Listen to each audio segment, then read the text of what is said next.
gudang atau apa? Iya, halaman sih, halaman awalnya tambah, terus kita tambahin ke sana sedikit. Nah, tapi kalau anak-anak ini kan juga bludak juga ya. Akhirnya kita udah nggak mungkin lagi ini. Akhirnya ada gazebo di sana untuk yang outdoor. Oh, ada gazebo Ada gazebo luar. Jadi bisa dari sini kalau masuk sana. Dari sini? Oke, nanti kita lihat. Itulah paling itunya apa apa yang ada kalau utara kan, dan semuanya dari kekuatan sekolah sendiri gitu. Iya, masalahnya ya kayak beberapa perpustakaan yang bagus kan alumninya ikut. Alumninya partisipasinya, alumni juga saya kesini belum terberdayakan gitu ya, dan juga nggak ada apa istilahnya, nggak ada ikatan alumninya di sini kan.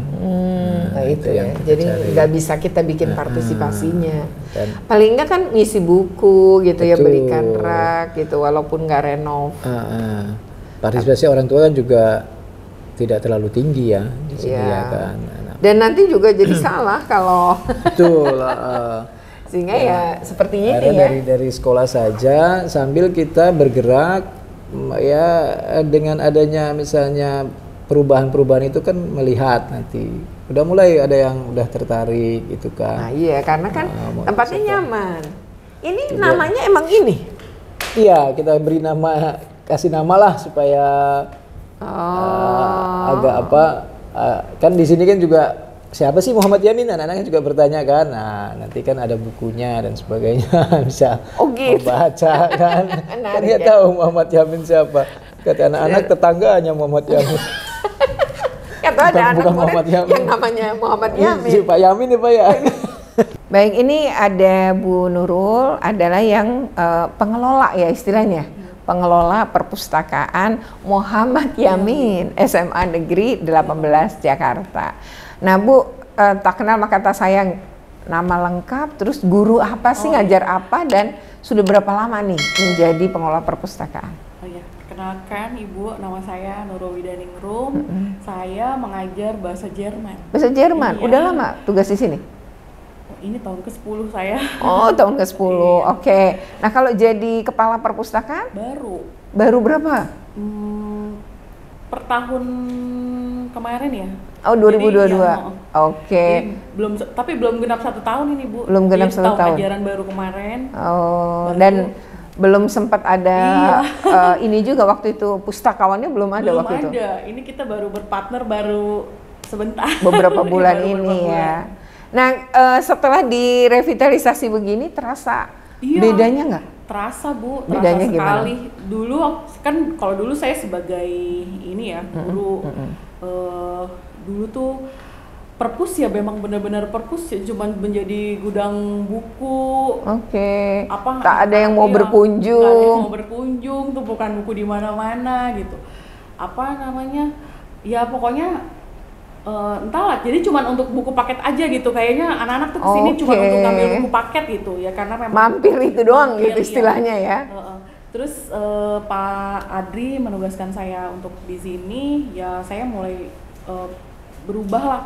Saya berani ke Sarpras, Bu, saya boleh nggak ini saya saya tata ulang gitu.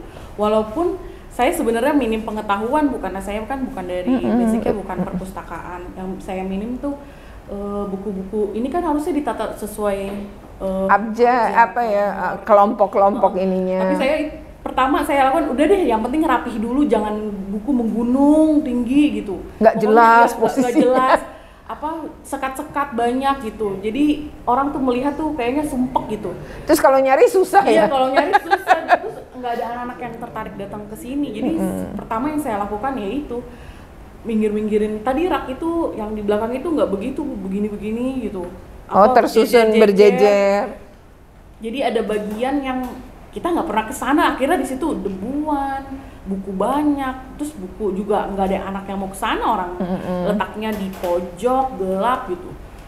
Di raknya kesini aja, disusun gitu, biar kelihatan lebih lega, lebih terang. Ya, baru deh kelihatan gitu. Oh seperti suasana ini ya. Dan yang bilang seperti itu bukan hanya saya, tapi juga siswa. Fro, sekarang perpusnya enak ya, enak ditidur.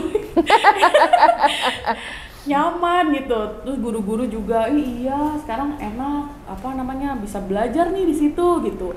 Bisa bawa anak-anak di ruang audio situ ya. Makanya saya juga buat jadwal guru-guru yang mau pakai ruang multimedia, ya silahkan kalau misalnya mau putar video atau apa gitu. Oke. Jadi sekarang seperti itu. Dan tadi ya ada program bedah buku gitu dan ya. Terus kita kedatangan pustakawan lagi. Nah, mumpung ada pustakawan jadi Pak Kule yang ngerti nih nata-nata, Bu ini nomor-nomornya ini apalagi ada aplikasinya kan, pakai Slims. Itu tuh saya nggak tahu tuh berenang. Awalnya. Oh iya awalnya diajarin lagi begini, begini, begitu.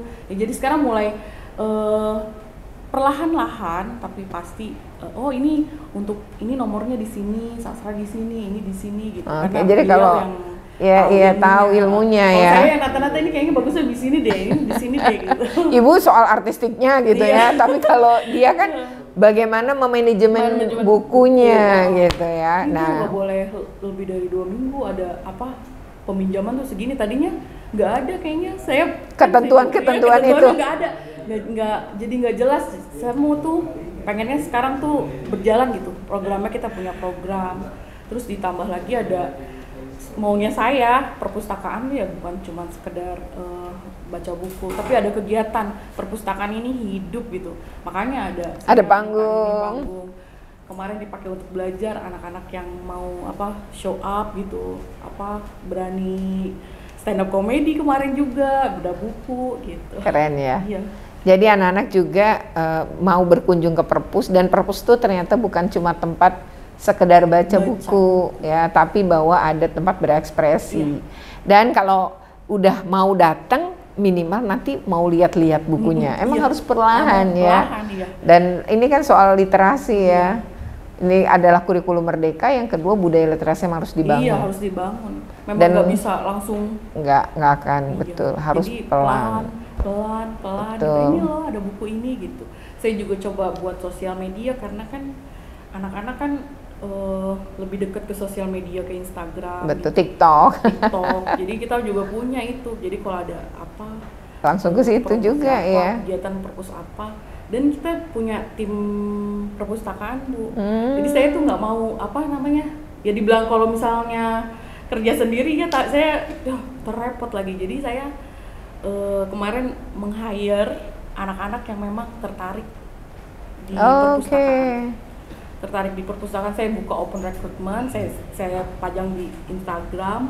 Terus mereka di sini diwawancara, kamu kenapa tertarik? Ada berapa itu? Bilangnya magang gitu. Magang. Pura-pura saya mau ngelamar magang gitu. Mereka isi form, terus saya wawancara sama Pak Kule, kenapa tertarik? Ke perpustakaan, iya saya mau belajar, nanti saya kuliahnya mau ilmu perpustakaan gitu, ada yang seperti itu. Ada yang saya suka buku, ada yang saya suka ini, ada kemarin tersaring ada 19 orang. Oh iya? 20, iya. Itu kelas 10 sampai 12? Hanya kelas 10 dan 11. Kelas 12-nya kan izin sama Pak Adri. Iya. Terus mereka dapat apa itu?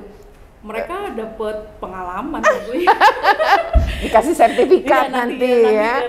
Rencananya per tahun, jadi mereka tuh ada batch pertama, nanti ada lagi, jadi per tahun ganti-ganti gitu. Saya maunya jangan itu mulu gitu. Itu cewek cowok ya? Cewek cowok. Dan itu mereka juga yang membuat program-program literasi khususnya ya Bu.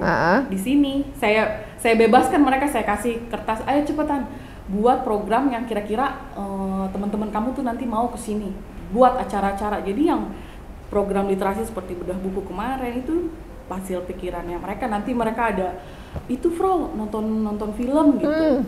Nonton film, yaudah buat ayo. Bahkan kan saya cuma mancing-mancing gini, harus program-program itu kayak misalnya setiap bulan tuh kan ada hari apa. Kamu kaitin sama itu misalnya Kartini. Iya, dalam rangkaian atau nanti gitu. Hari Pendidikan Nasional 2 Mei. Oke. Apa gitu. Ntar kamu kaitin tuh buat acara apa, Hari Kartini apa suruh buat anak-anak, suruh buat puisi atau apa gitu. Atau bulan bahasa, debat atau apa gitu. Iya, mereka yang ngembangin. Udah saya tinggal ini ya kasih ke Pak Adri. Ini Pak program. Nah, tapi anak-anak itu artinya didorong untuk kreatif ya? Iya. Dengan begitu kan diberi ruang, mereka juga senang banget ya, bisa berekspresi, eksistensinya diakui gitu ya, dan punya pengalaman tadi. Nanti kalau dapat sertifikat lebih bangga lagi, lebih bangga kan? Oke, karena dia punya keterampilan itu kan ya. Jadi itu ya, jadi ini menarik banget gitu ya Bu Nurul. Dan kayaknya saya belum pernah sih wawancara perpustakaan terus punya tadi kelompok anak magang sampai 19 orang tadi ya. Tapi saya waktu kamu tapi nggak dapat apa-apa ya, nggak dapat, maksudnya takutnya pikirannya mereka diubah apa ya Bu. Enggak Frau, nggak apa-apa gitu. Karena memang dia mau belajar. Memang anak-anak artinya memang berminat. Iya. Ya, itu jadi kalau berminat tuh udah segalanya ya, nggak perlu lagi didorong-dorong dan nggak perlu dapat apapun mereka mau kerja. Ya ini selamat ya, dari luar biasa loh. Oke. Ya demikian ya wawancara kita dengan Bu Nurul yang guru bahasa Jerman. Iya betul ya. Maka tadi menyebut Frau itu berarti bu guru ya? Iya, enggak. Apa itu? Wanita. Jadi kalau Bu Retno, Frau Retno. Oh gitu, oke. Ya itu makanya tadi ada istilah itu karena beliau ini ngajar bahasa Jerman. Tapi mungkin karena juga berjiwa muda gitu ya, bisa gerakin anak-anak juga. Jadi perpustakaan pun menjadi lebih hidup. Untuk apa ya dibikin misalnya dilebarin, dimegahin, tapi nggak pernah ada aktivitas. Jadi keren ya. Nanti yang datang makhluk halus kan? Jangan Bu. Oke ya, demikian ya wawancara kita nih sungguh menarik dan semoga bermanfaat ya. Kalau bermanfaat jangan lupa untuk di like, share, comment, and subscribe. Bagi yang belum subscribe segera subscribe untuk terus terupdate dengan video-video pendidikan dan anak. Oke, makasih Bu Nurul. Assalamualaikum warahmatullahi wabarakatuh. Salam sejahtera untuk kita semua. Saat ini saya berada di ruang Perpustakaan SMA Negeri 18 Jakarta. Rupanya perpustakaannya pakai namanya Muhammad Yamin. Nanti kita ngobrol juga ya, kenapa kok dipilih nama Muhammad Yamin. Tentu ini tokoh ya, tokoh dalam sejarah kita. Nah mungkin juga terlihat saya menggunakan seragam ya, seragam pemerintah Provinsi DKI Jakarta. Tadi saya habis pengawasan ujian paket A di salah satu PKBM tidak jauh dari sini, yang kemudian saya mampir karena saya mendengar bahwa perpustakaan SMA Negeri 18 Jakarta ini sedang dalam proses sebenarnya merevitalisasi tapi menjadi luas, menjadi lebih baik. Nah mungkin ini bisa menjadi inspirasi bagi sekolah-sekolah lain yang berada di Jakarta Utara juga, tapi di wilayah 2, karena sebenarnya saya bertugas di wilayah 2 walaupun kantor saya deket banget dari tempatnya Pak Adriansyah ini bertugas ya, tetapi ini sudah masuk wilayah 1. Nah untuk wilayah 2 barangkali ini bisa menjadi inspirasi juga bagi Bapak Ibu yang mengelola perpustakaan maupun pimpinan-pimpinan sekolah ya di wilayah ini yang bisa melihat bagaimana kemudian terjadi perubahan atau pembenahan pada perpustakaan SMA Negeri 18 Jakarta ya. Nah seperti apa kita akan ngobrol dengan Bapak Kepala Sekolah yang sudah berada di sisi kiri saya. Tapi sebelumnya jangan lupa untuk di like, share, comment, and subscribe. Bagi yang belum subscribe, segera subscribe untuk terus terupdate dengan video-video pendidikan dan anak. Oke, Pak Adri, walaupun udah pernah gitu ya, tapi sekarang kan tak kenal katanya, maka tak sayang ya, kenalan dulu deh. Nama lengkap, kemudian jabatan, sudah berapa lama di sini dan sebelumnya menjabat di mana? Silakan Pak. Ya, terima kasih. Assalamualaikum warahmatullahi wabarakatuh. Selamat pagi, salam sejahtera bagi kita semuanya. Perkenalkan saya Pak Adriansyah, Kepala Sekolah SMA Negeri 18 Jakarta. Di SMA 18 ini kurang lebih udah 1 tahun 8 bulan. Oh, nggak terasa ya? 1,5 tahun. Dipindah pas pandemi ya? Pas pandemi dipindah. Sebelumnya di SMA 3 Jakarta Selatan ya. Jadi berpindah wilayah. Dan dulu saya pernah juga jadi kepala sekolah di SMA 3 Jakarta Selatan. Dan saya dengan Pak Adri ini pernah menjadi guru di SMA Negeri 13 Jakarta Utara. Lama sekali gitu ya, kami memang teman lama, udah biasa diskusi gitu ya, bertukar ide gitu, dan gak ada salahnya sekarang kita akan ngobrolin tentang bagaimana ide dalam pembenahan perpustakaan SMA 18. Nih Pak Adri kan tentu tidak semua kepala sekolah punya perhatian loh dengan perpustakaan gitu ya. Nah sebenarnya apa yang membuat Pak Adri kok kemudian memiliki perhatian dan melakukan pembenahan? Iya, jadi sebenarnya kita melihat perpustakaan itu kan ada sumber-sumber belajar, yaitu buku sendiri, ya kan. Terus ada satu gerakan yang sekarang kita galakkan yaitu tentang kompetensi siswa, yaitu tentang literasi dan numerasi. Oke, di kurikulum Merdeka. Di kurikulum ya? Merdeka, dan alhamdulillah SMA 18 Jakarta ini sejak tahun 2002 itu ditetapkan sebagai sekolah penggerak. Oke, sejak 2022 tahun lalu. Ya, tahun lalu sebagai sekolah penggerak, di mana menjalankan kurikulum Merdeka. Yang penekanannya kepada bagaimana kompetensi siswa di bidang literasi terutama meningkat. Nah, setelah kita lihat perpustakaan adalah salah satu tempat ruang ya di sekolah, dan isinya adalah buku pengetahuan. Nah, yang selama ini kalau di SMA 18 ini kan memang ya kondisinya ya, kondisi ruangannya, saya lihat, wah ini bisa dikembangkan bahwa ini menjadi bisa tempat di mana yang nyaman, aman anak-anak. Jadi artinya ada program juga berbarengan untuk merevitalisasi perpustakaan. Nah, kalau dulu hanya sebagai tempat saja untuk membaca, memperoleh pengetahuan, maka kita harus mengembangkan sekarang situasinya perpustakaan tidak hanya itu saja. Jadi melampauilah menjadi tempat yang aman, nyaman untuk anak-anak, untuk berkreasi dan memperoleh hikmah selain membaca buku ya kan. Nah, makanya di ruangan ini kita pertama memberikan bagaimana keadaan kita apapun, kita sebenarnya dengan kreativitas bisa kita kembangkan ke arah yang lebih baik. Misalnya ruangan yang tadi hanya membaca buku saja, ya kita kreasikan bisa menjadi anak-anak bisa diskusi bareng-bareng, bisa bedah buku bareng. Makanya perpustakaan tidak hanya ruang baca saja, pada momen-momen tertentu bisa menjadi tempat di mana kita bisa tadi bedah buku. Anak-anak bisa menampilkan kreasinya, melaksanakan proyek-proyek literasi secara bersama. Maka kita kembangkan, kita beri nama nih Muhammad Yamin, supaya anak-anak bertanya siapa sih Muhammad Yamin, sehingga kan mereka bisa mencari.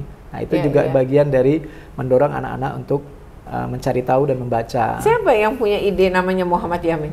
Bareng-bareng ya kita ya, dengan Bapak Ibu guru, juga ada siswa, bagaimana dengan Muhammad Yamin gitu ya. Belum ada nama perpustakaan umumnya seperti kan ini. Ki Hajar Dewantara yang sering dipakai ya. Nah, biar anak-anak mencari itu siapa Muhammad Yamin sebenarnya gitu ya. Nah, itu juga bagian dari kiat kita. Nah, yang berikutnya ada panggung kecil nih, karena memang kan di revitalisasi itu perpustakaan tidak hanya buat tempat baca saja, untuk berkreasi anak-anak, menampilkan ya kan, yang mau membaca puisi, yang mau vokal grup misalnya, bisa kecil, nanti diapresiasi bareng-bareng ya kan. Nah itu, dan juga tentang tempat ini walaupun kecil kita bisa kembangkan lah, walaupun misalnya indoornya kecil, bisa kita kembangkan, nanti bisa dilihat outdoornya, misalnya kita kembangkan menjadi gazebo baca. Jadi juga punya bagian outdoornya supaya bisa, kalau toh rame ya bisa setidak-tidaknya bisa menampung lebih lah gitu. Jadi memang ini awalnya ruangannya hanya sebatas yang kita ini sampai sana ya. Satu ruang kelas. Gitu. Tapi kemudian diperluas ya. Diperluas karena kebetulan di belakang ada tanah kosong. Masih ada space tanah kosong. Lalu berarti merevitalisasi awal adalah fisiknya dulu kan? Fisiknya dulu. Diperluas itu dalam upaya agar kalau ada anak-anak belajar di dalam sini juga lebih bisa nampung gitu ya. Karena mungkin ada guru pengen pakai perpus gitu ya. Dan tadi anak-anak yang tadi Pak Adri bilang bedah buku, itu berarti udah dilakuin dong? Sudah dilakukan. Berarti nanti kita minta foto-fotonya ya, atau videonya ya, bahwa ada aktivitas itu di ruang perpustakaan. Nah, lalu ada nggak Pak guru-guru diminta untuk membawa anak-anak ke perpustakaan misalnya dalam pelajaran tertentu gitu? Iya, sudah sering ya. Oke. Kita jadi yang perluasan itu namanya ruang perpustakaan audiovisual. Oh. Nah, jadi kalau di program Jadi dijadwalkan lah ya anak-anak biar nggak bentrok gitu. ya, bahkan awal-awalnya ada suka bentrok, guru membawa siswanya ke sini mengeksplorasi buku, memutar pembelajaran dengan audio visual. Oke. Nah, dan anak-anak literasi juga punya program-program secara berkala itu tentang menggunakan audiovisual gitu. Dan mereka bisa pakai audiovisual, Betul. bisa pakai panggungnya juga. Iya. Berarti ekskul seni pun bisa pakai ini ya, misalnya Bisa. ada tari, ada. Iya, kita acara bedah buku tuh biasanya kita barengan ada stand up komedi. Oh ya? Ada seni musiknya, perform seni Oke. musiknya. Nah, Itu sehingga anak-anak pada kreatif ya. iya. Sebenarnya kalau Luar biasa. difasilitasi itu mereka Ya, diberi ruang akan ya. tumbuh ya. Oke. Dan kita akan mencoba juga karena keterbatasan tempat, lingkungan luar, maksudnya halaman sekolah juga bisa jadikan kita tempat-tempat edukasi. Misalnya kita punya hidroponik, punya anggur, ya, itu kita namakan laboratorium. Mereka juga di situ ada semacam poster, menulis poster untuk oke. tentang temanya anggur, tentang temanya hidroponik. Kan itu kan juga bagian literasi. Iya. Ya, kalau nanti Dan kir juga bisa ya? Betul, kir. Pakai terus ditulis gitu kan. Jadi buku laporannya. nanti kan. Jadi hasil riset. Jadi hasil riset. seterusnya. Dan ini siapa sebenarnya yang mengelola sehari-hari, siapa aja di perpus ini? Di perpustakaan seperti biasa kita punya kepala perpustakaan namanya Bu Nurul dan ada pustakawannya. Bu Nurul ini guru ya berarti? Guru bahasa Oke, Jerman. oke. Jadi kepala perpustakaan dan ada pustakawannya tadi Pak Rizkullah tadi, dibantu plus sama anak-anak yang Oh, ada anak-anak anak-anak literasi, iya bantu. Termasuk mereka memanage Anak-anak buku-buku. literasi itu ekskul atau apa? Iya, kayak semacam ekskul literasi perpustakaan. Jadi kita semacam membuat komunitas-komunitas. Oh, Iya. komunitas ya, yang suka Komunitas. baca. Yang suka baca. Sehingga mereka kemudian membentuk komunitas literasi Betul. tadi. Dan mereka bisa pakai ini sebagai istilahnya base camp, tempat Base campnya. kegiatannya. Bahkan mereka membantu manajemen, belajar juga mereka tentang perpustakaan kan, bagaimana membuat katalog, bagaimana buku-buku tersebut. Nah, kita pun juga punya e-library. Oh, Karena kan ada kita ya. nyadar lah bahwa tempat kita kalau misalnya Terbatas. koleksi bukunya ingin kita perbanyak, ruangannya yang terbatas. Sekarang kita perbanyak e-book ya. Iya. Dan emang eranya udah begitu. Eranya ya? udah begitu. Dan mereka bisa di rumah, bisa minjem buku di rumah atau dimanapun bisa baca kan. Iya, Sehingga tidak terikat Tidak ruang. terbatas ruang dan waktu. Ya, waktu benar. Oke. Ya, itu bisa dibuat seperti itu ya akhirnya. Jadi dari sebuah ide bernama perpustakaan akhirnya bisa jadi kemana-mana ya. Betul. Tadi mendukung anak-anak riset misalnya, berarti ini kan Betul. bisa tempat diskusi anak kir, ya kan? betul, Atau anak-anak ya. yang mau lomba dalam pembimbingan bisa di sini ya. ya. Dan ada referensinya, bisa Betul. buka e-booknya gitu. Artinya kan Betul. ngedukung yang lain-lain ya. Iya. Tidak cuma pembelajaran semata ya. Ya. Artinya perpustakaan hari ini kan memang sangat penting ya. Iya, sangat Sangat penting. gitu. Di Bisa. dunia akademis kayak begini kan ya nggak sekolah, Iya, itu kan betul. dunia yang dimana anak-anak belajar ya. Ya. Nah, disitulah bisa pakai referensi karena jangan buku teks aja yang dibaca, Betul. tapi ada buku-buku referensi, buku Nah, karya sastra Karya gitu. sastra. Tapi ini ngomong-ngomong kalau karya sastra dan novel banyak juga ya. Banyak di rak-rak itu anak-anak juga bagian yang disukai anak-anak tuh ya. Dua itu ya. Sastra sama novel Sastra ya. sama novel ya. Ya harus memulai dari yang kayak gitu, nanti lama-lama kan anak juga cinta baca ya. Betul. Walaupun awalnya mungkin buku-buku referensi ilmiah tuh cuma untuk ngedukung, aku butuh info ini atau Iya. aku jawab soal ini. Lama-lama kan menjadi pengunjung betul. setia dan kenal deh, oh ada novel ini ya, ada karya sastra ini ya. Jadi emang itu menarik ya. Nah, ini berapa lama Pak membangun proses secara fisik sampai kemudian tadi punya pustakawan sejak kapan? Pustakawan ya baru 5 bulanan ya, 5 Oke. bulanan kalau karena nggak semua pustakawan. sekolah kan punya pustakawan ya. Kita bersyukur juga lagi kita cari-cari, akhirnya dapat dari Oke. dari dinas yang memang kan saya gaungkan bahwa kita lagi mau jalani revitalisasi nih, perlu pustakaan ya, alhamdulillah dapat. Nah kalau renov fisiknya sendiri butuh waktu berapa lama waktu itu? Ya juga sekitar 1 tahunan lah ya, 1 tahunan untuk bisa kita sebagus bongkar, ini ya. Ya 1 tahunan. Oke, terang banget, nyaman gitu ya. Terus letaknya kan di lantai 1. Di lantai 1. Artinya anak-anak nggak ada alasan kecuali letaknya di lantai 3 gitu.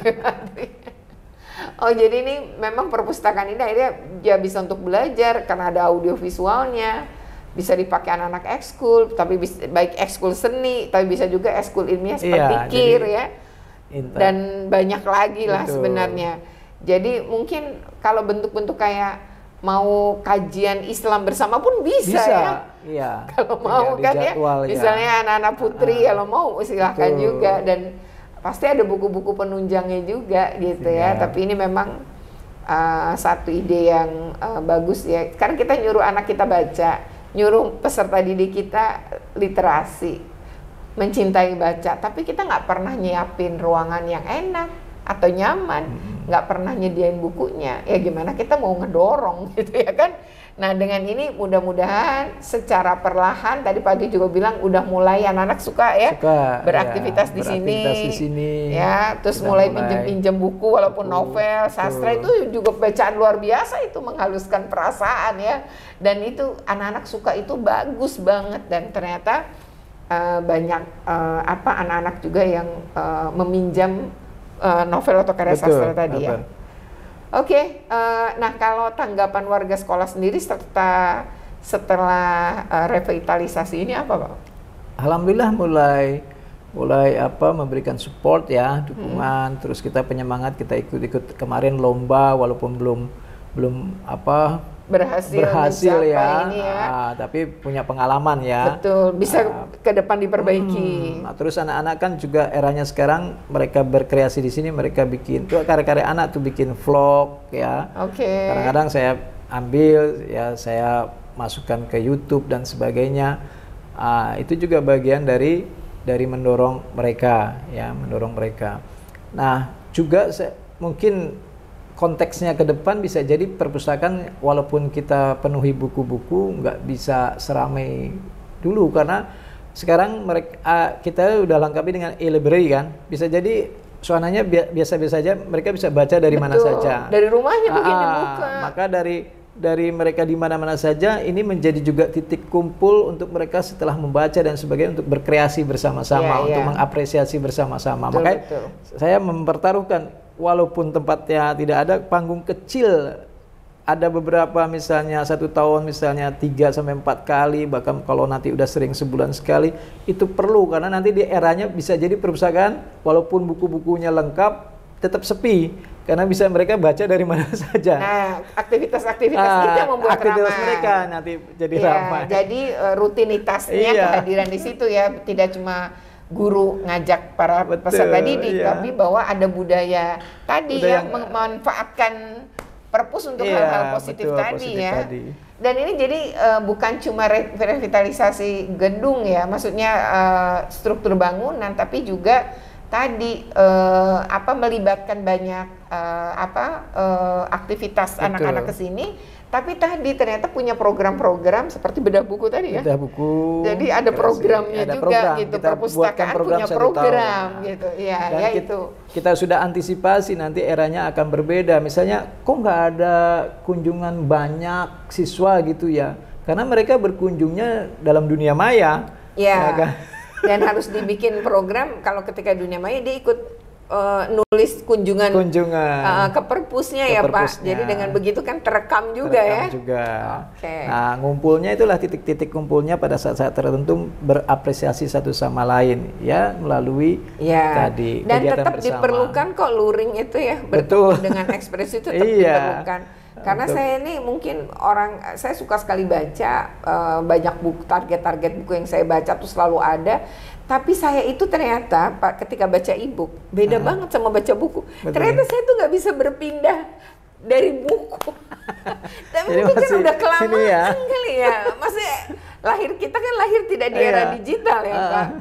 analog waktu tetap itu kan. aja enak baca buku real Ternyata gitu ya. bagi kita yang sudah punya pengalaman sebelumnya, jadi kalau buku itu tuh gini kan, misalnya ada batas bukunya kan. Betul. Saya baru ke halaman ini udah saya masukkan, terus saya bisa baca kapanpun bangun tidur gitu ya, mau tidur gitu. Saya punya itu Pak Adri 2 jam pokoknya harus baca buku dalam sehari.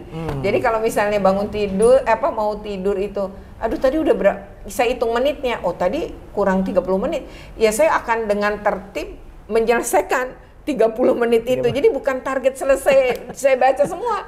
Tapi supaya saya patuh untuk selalu membaca 2 jam sehari itu. Tapi waktunya bisa pagi-pagi, bisa siang-siang pas lagi istirahat, bisa malam hari gitu. Nah, mungkin anak-anak ini kan dia lahir di era digital. Ya. Mungkin mereka memang lebih suka baca digital daripada buku. Iya, dan sekarang karya sastra, terusannya novel-novel juga banyak yang digital gitu ya.